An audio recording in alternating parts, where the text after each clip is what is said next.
أعوذ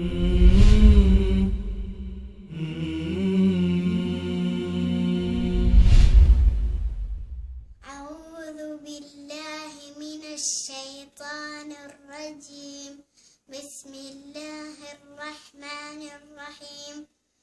قل أعوذ برب الناس ملك الناس إله الناس من شر الوسواس الخناس الذي يوسوس في صدور الناس من الجنة والناس.